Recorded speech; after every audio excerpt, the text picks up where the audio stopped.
Hi there. Welcome to the SoberCircle channel. Enjoy this speaker tape. Tonight, our speaker is Chris.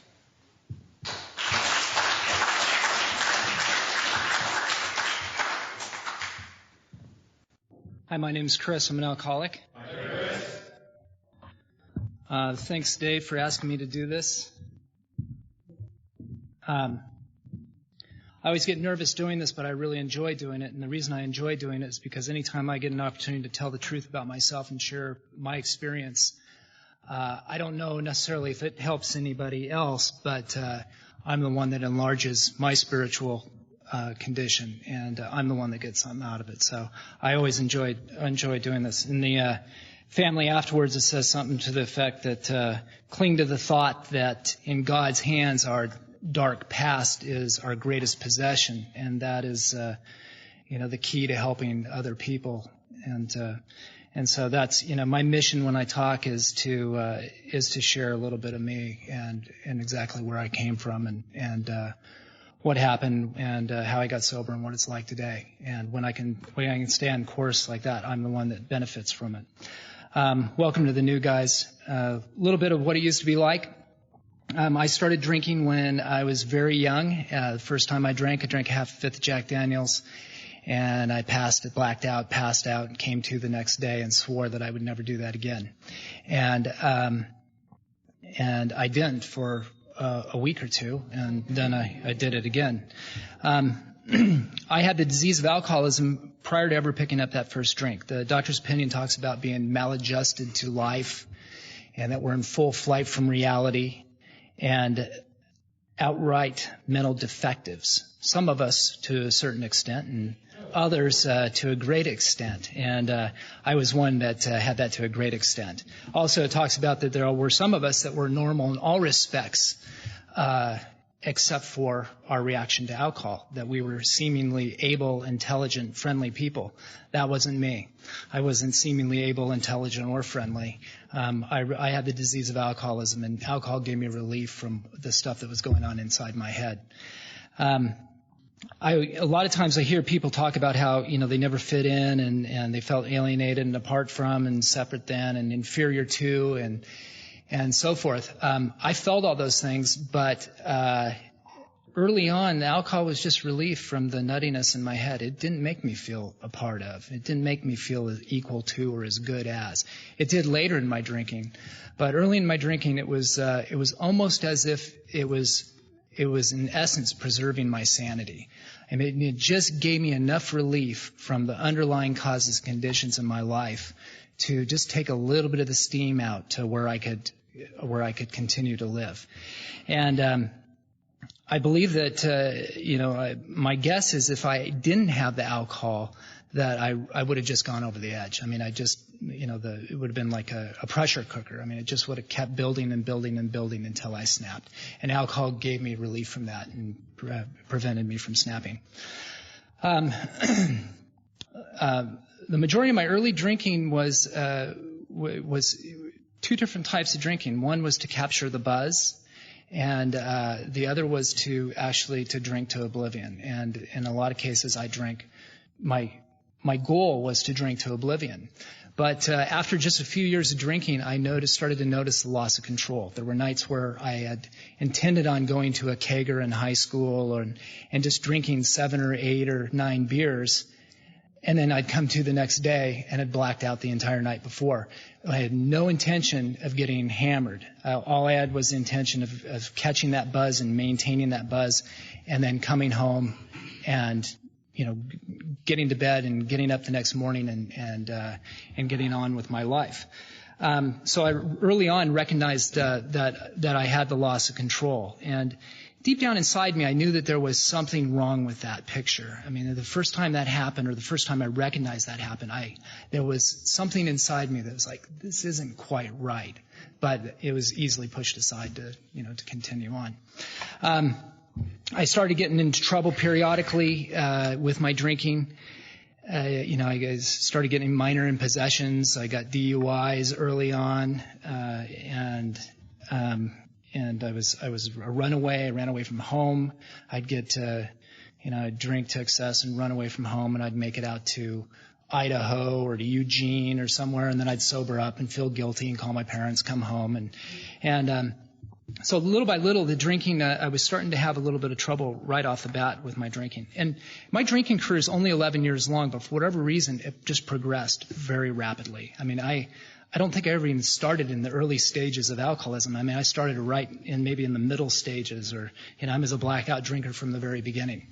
And I also was a daily drinker from the very beginning. I used to, when I tell my story, I would say I became a daily drinker later on. That's not true. I became a daily oblivion drinker later in my drinking, but I was a daily drinker from the very beginning. I drank as early as in 7th and 8th grade. I was drinking before I'd go to school. I was drinking at lunch.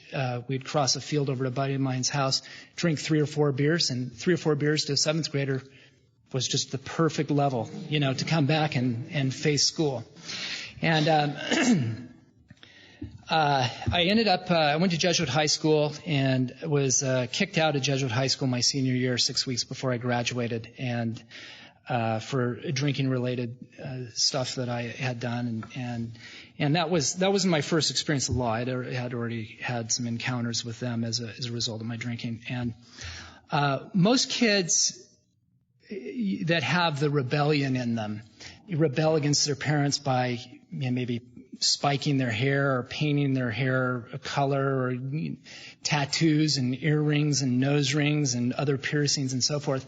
I rebelled against my father by becoming a logger. He had come from a lumber family outside of Eugene, and his whole mission in life was to get out of the logging business. He had relatives that had been killed doing it, and go to college, move to a metropolitan area and become a businessman and never have to work in the woods. And so the minute I was kicked out of high school, I went to work in the woods as a logger. And those guys were truly professional drinkers. Everybody was at least 10 years my senior, but I fit in perfectly with the way they were drinking. I'd drink a lot of those guys under the table. In fact, I would even do things like the thing that takes you out into the woods is called a crummy. And on the crummy ride home from work, we would just drink, and then we'd hit a bar and drink, and then we'd get up at 2:30 in the morning, catch the crummy, and I'd swear I'd never do it again, and that's it, I'm done, and so forth, until after work we'd get in the crummy and I'd drink on the way back. Because I was the young one and there was the sharing of alcohol, I would do things such as buy bottles of MD 2020 because I was sure that these guys wouldn't drink MD 2020 or Mad Dog, that they would just let me have my stash, and which is true for most of them except for the other professional drinkers. They didn't care that it was Mad Dog, and they just split the Mad Dog with me. But I was doing things to that logging crew. I was embarrassing them. We'd go out drinking. I'd get them 86'd out of bars for, getting in fights with women, and getting the entire crew 86'd out of bars and so forth. And right off the bat, or not right off the bat, but around this time, I was doing a lot of attempts to control my drinking and to quit drinking. And I would do things like I would even write out plans on how I would drink and how, the different types of methods that I would do to drink. I would only drink on certain occasions, this and so forth. And which I would, come to the next day every time and go, how did it happen again? How did this happen? Day after day after day. And so that kind of characterizes the majority of my early drinking was just a lot of relief drinking. I had a lot of depression, and I had a lot of free-floating anxiety and fears, and just a lot of tension. And that alcohol just gave me enough relief from that stuff to where I could continue on. In the fall of 1985, I made a decision to no longer try to control my drinking. I had went to college. I'd been out of high school for some time and had gone to college. And when I got down to college, I had this conversation with myself where I was like, I've been fighting alcohol for, a long time now, and I'm done with it. I'm a drinker, and I'm going to drink. And I made that decision, and for the next 3 weeks, I drank to oblivion. I blacked out every day for 3 weeks. And at the end of that 3 weeks, I remember thinking to myself, God, am I going to ever be able to stop this? And, it was, I've heard said that alcoholism is the only progressive fatal disease that has a fun phase. And that was my fun phase. That was the answer to my alcoholism, or the ism, was the daily oblivion drinking. I was happier drinking that way than I was drinking the other way, where I had temporary periods of dryness or sobriety, and not sobriety by our definition, but dryness. And that type of drinking on a daily basis, it worked for me. And it worked for the next couple months, where I really was I drank every day. I did nothing. I mean, I was supposed to be going to college. I didn't go to college. I just drank. And after a couple months of that, that fun phase started to again be checkered with problems, and the problems started mounting again. Another DUI, more trouble with the alcohol type arrests, and then once again I started the attempts to control and enjoy my drinking, or to quit altogether on my own.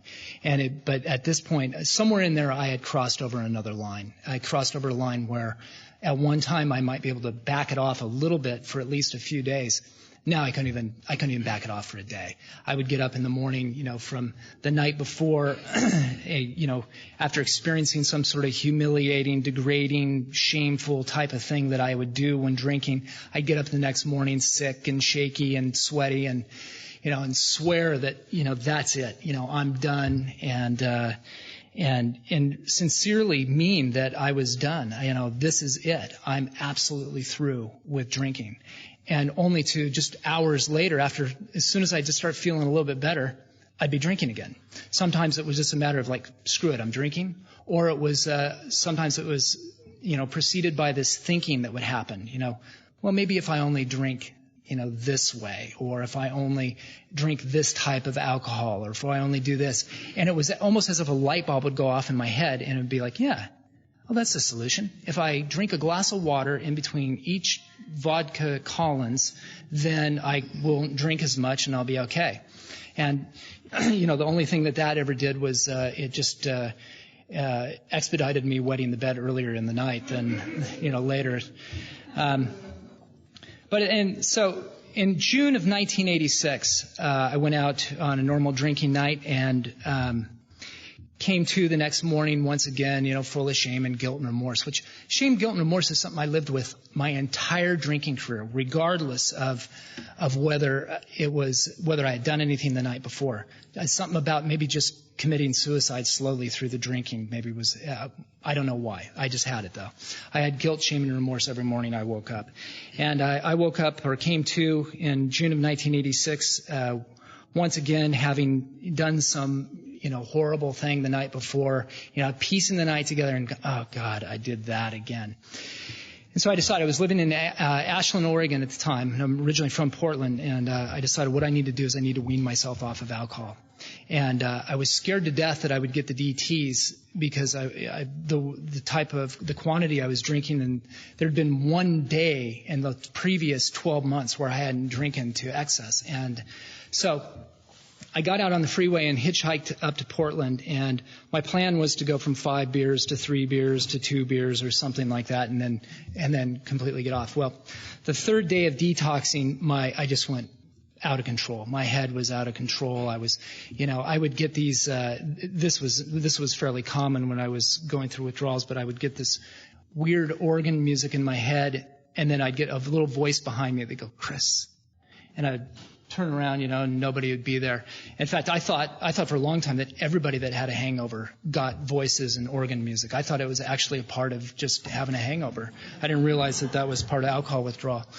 But I ended up really going off the deep end through withdrawal, and I checked myself into a detox. And down here on Northwest Lovejoy, 19th and Lovejoy, and it was a medical detox. They, detoxed me for 5 days on Librium, and they were checking my heart, my blood pressure around the clock. And then when I got out of the detox, it was attached to a inpatient treatment center, which I had no intention of going to a treatment center. It's just that My insurance wouldn't cover the detox unless I stayed for the inpatient. And so I ended up staying for 28 days inpatient. And I went through all the motions of that. And it was my first introduction to Alcoholics Anonymous as they took us into meetings. And I can remember sitting in these meetings, they were podium participation meetings like this.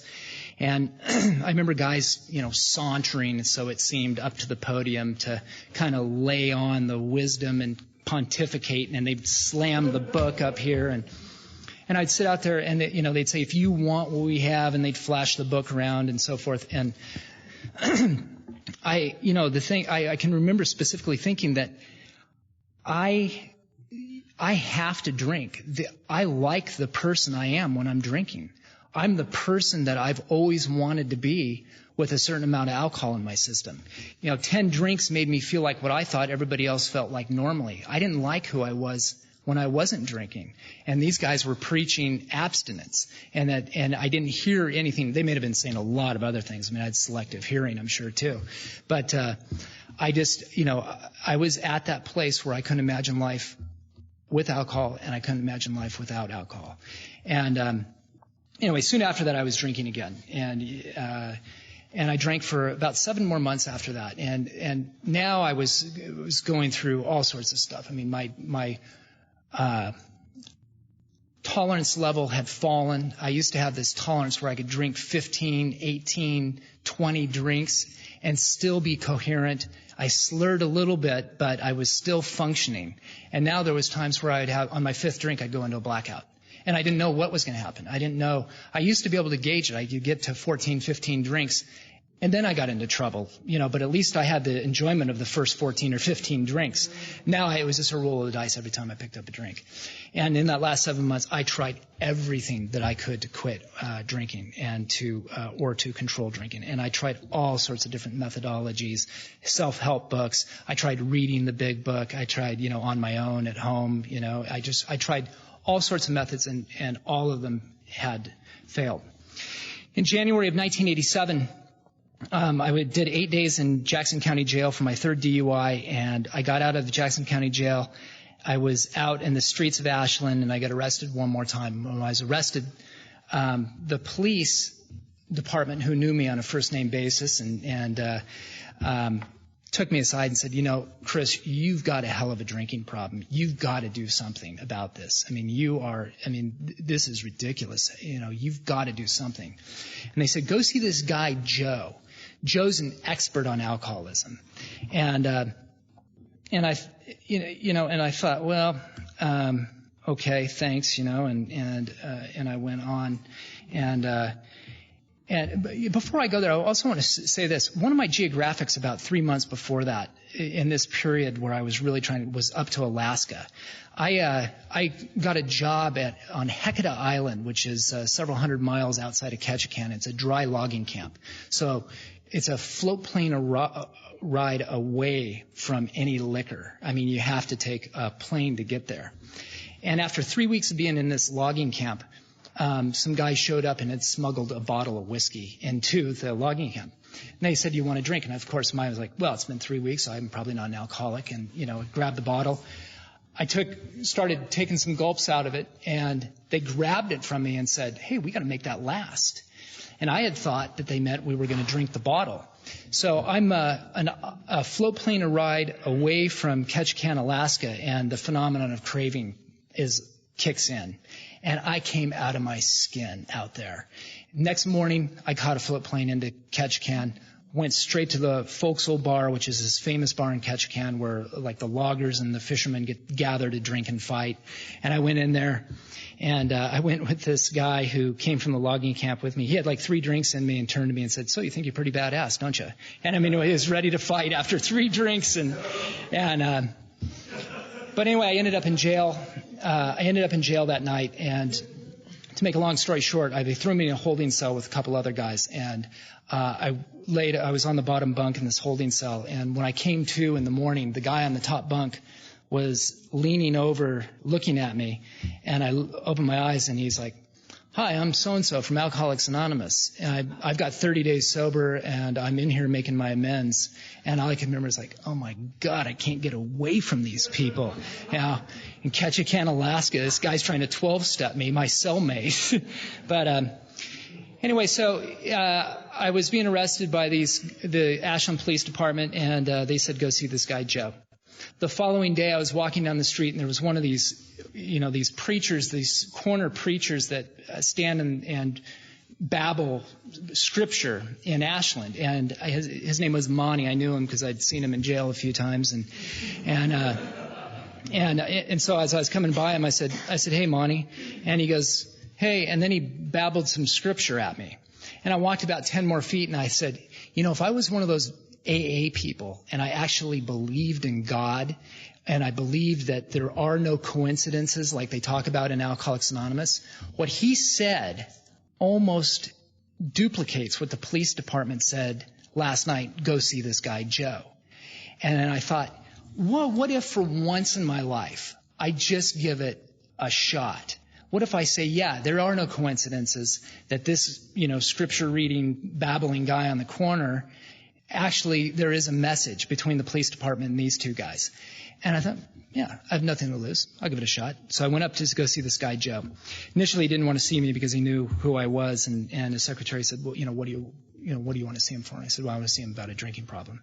And as she went in to go tell him, I was like, please not Alcoholics Anonymous. Please be something different. Please be aversion therapy, 10 days, couple 2-day follow-ups, and, his life's perfect now, anyway, I went in, and sure enough, of course, it was Alcoholics Anonymous, and he tells me his story and so forth, and at the end of his story, he says, would you like to go to a meeting tonight?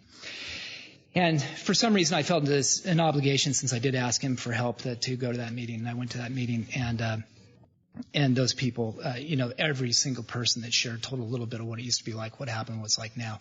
When I'd been to meetings before, there was just more pontificating on, every answer in the world is in this book and so forth.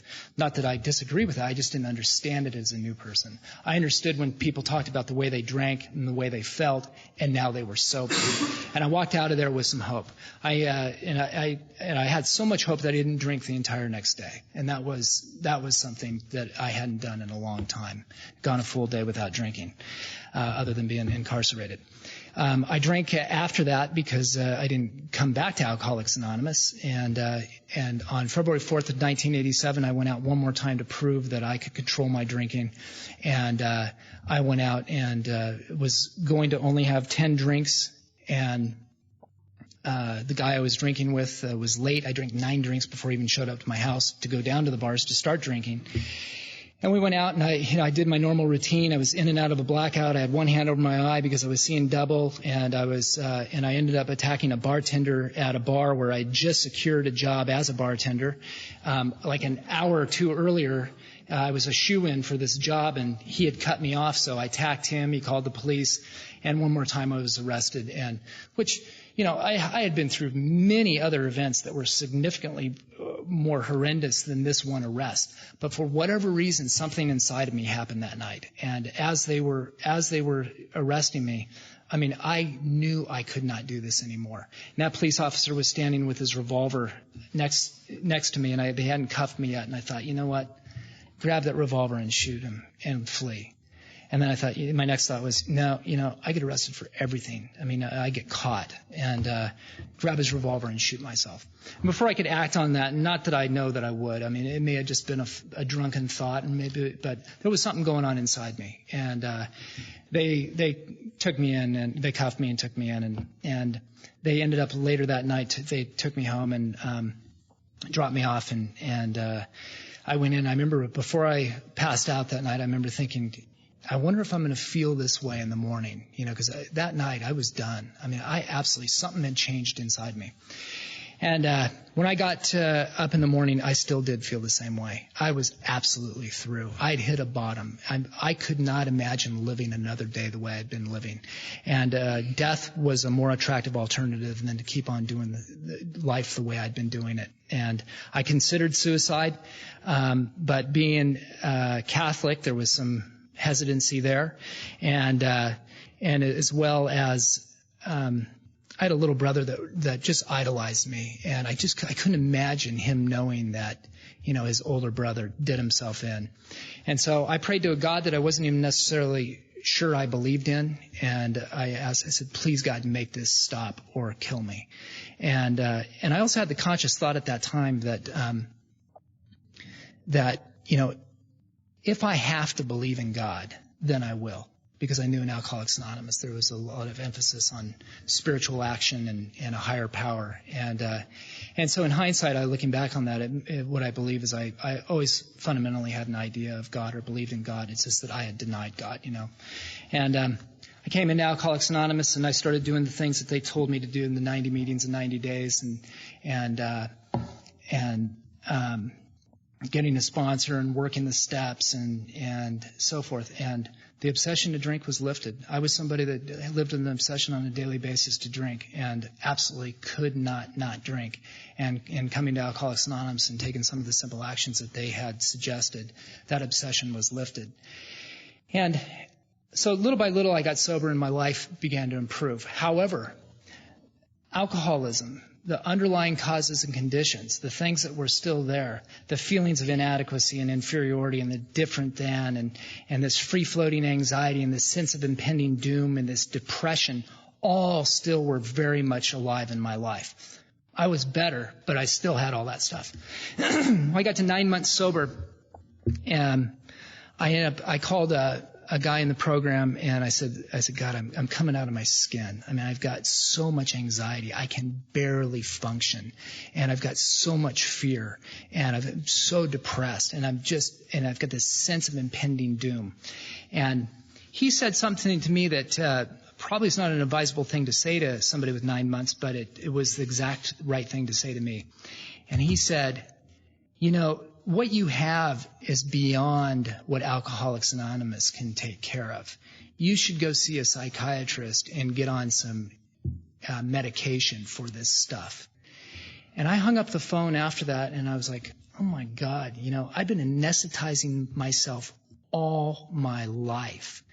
And here once again, I'm supposed to go get on something to take care of this stuff.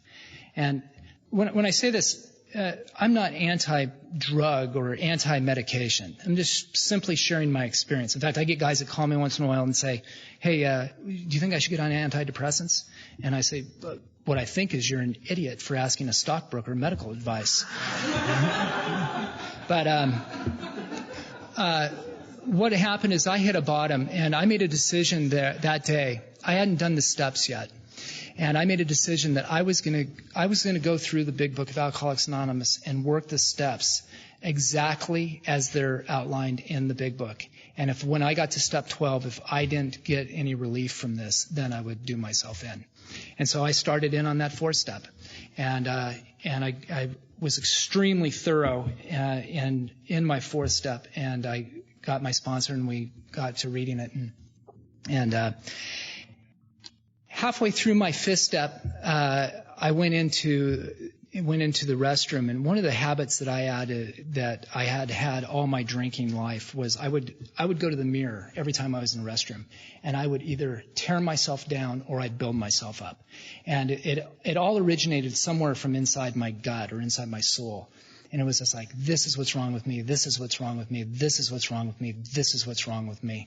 Or I'd get in there and I would be full of bravado and pompousness. This is what's right with me, this is what's right with me, this is what's right with me. Aren't I great? And then 30 seconds after I pumped myself back up, I'd sink right back down, because down in the pit of my stomach, I knew I wasn't so hot. And halfway through reading that 5th step, I turned to the mirror and I looked in the mirror to do my normal routine that I'd been doing for years, and nothing happened. And I sat there and I looked at myself in the eyes and I was like, what is this reaction I'm getting? What's happening? And I kept trying to identify what is it that I was feeling from this. And finally I realized what it was comfort. And it was the first time that I'd ever experienced comfort in my own skin prior to or without any sort of alcohol in my system. That I experienced what I was looking for from those 8 to 10 drinks. Those 8 to 10 drinks was, got me to a place where I was just like, and comfortable. And I experienced that looking in the mirror that day. And I went out and I finished my 5th step, and I got and did my 6th, and I did my 7th, and there were some lifelong underlying causes and conditions and character defects that I had that I wouldn't say were completely removed, but a lot of them were removed significantly to where there was just a fraction of them left. And I didn't even necessarily believe that this stuff would do that. And in the big book, between steps 5 and 6, it talks about fears will fall from us, that we'll feel like we're walking hand in hand with our Creator. And that stuff started happening. And I didn't even know it said that. But the fears left. A lot of the fears left. The anxiety dissipated to a place where I could function in society comfortably. Yeah, I still would get anxiety. I'd still get fear, but so much of the power was taken out of that from it. And that's really from the 5th and 6th and 7th stuff. And that's really where I really became a believer in this program. Up to that time, I was like, yeah, I believe that it takes away the obsession to drink. But this is where it took care of stuff that was underlying, my life, in a part of my life for a long time. And last thing, what I'm going to close with and what our topic is going to be tonight, my life improved significantly. I mean, I got to a place where I became reliant on God. I started practicing these principles. I became a believer in this program. And everything about me today is as a result of this program. I was somebody that, I couldn't look people in the eye. I couldn't even walk past them on the street. I was somebody that if I was walking down the sidewalk and there was somebody else coming from the other direction, I would cross the street. So I would avoid having to have eye contact with them or talk with them. And through the program of Alcoholics Anonymous and practicing this stuff and being of service, my life has just continued to evolve, and I've continued to grow as I continue to work on the maintenance of my spiritual condition, and I practice being honest, and I practice these steps, and I do the basic suggestions of this program. My life continues to get better. And not that it's not that life doesn't happen. I mean, life happens, but my reaction to life is significantly different than the way it was when I got here. The way I perceive you, the way I perceive events, the way I perceive just the world around me is completely different. So for a topic tonight, I want to talk about right between steps 10 and 11. It says, it is easy to let up on the spiritual program of action and rest on our laurels. We are headed for trouble if we do, for alcohol is a subtle foe. We are not cured of alcoholism. What we really have is a daily reprieve contingent on the maintenance of our spiritual condition. Every day is a day when we must carry the vision of God's will into all our activities. How can I serve thee? Thy will, not mine, be done. And so as a topic, I want to talk about the maintenance of that spiritual condition. And, what I do today as a part of that maintenance is I do prayer and meditation, and I really try to bring God with me throughout my entire day and try to practice relying on God. And I fall short. I mean, every day I fall short, but I'm continuously trying on a daily basis to turn it over to God and rely on God. I start my day off with prayer, and then I also do meditation. And I spend a good chunk of time in the morning doing meditation. And then I go to 4 to 5 meetings a week. I talk to other alcoholics. I sponsor quite a few people, and I get out and try to carry the message and share my experience with the idea that it may help somebody else, and maybe they identify with something I have to say, and then come to believe that maybe this thing may work for them too, and being of service. And it says that as ex-problem drinkers, our very lives depends upon our constant thought of others and how we may help meet their needs. And I do that from everything from, being of service in Alcoholics Anonymous to being service out there, and really trying to practice this stuff out there, because Alcoholics Anonymous meetings is probably the easiest place that I can practice this stuff. And what really counts is when I leave these rooms, what am I doing to enlarge my spiritual life outside of this room? And what am I doing, to try to rely on God and be of service outside of the rooms of Alcoholics Anonymous, and really practice this in everything I do. So as a topic, it is it is the maintenance of that spiritual condition. Thanks.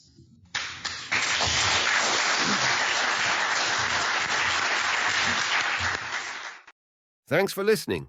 Please support the channel by liking and subscribing.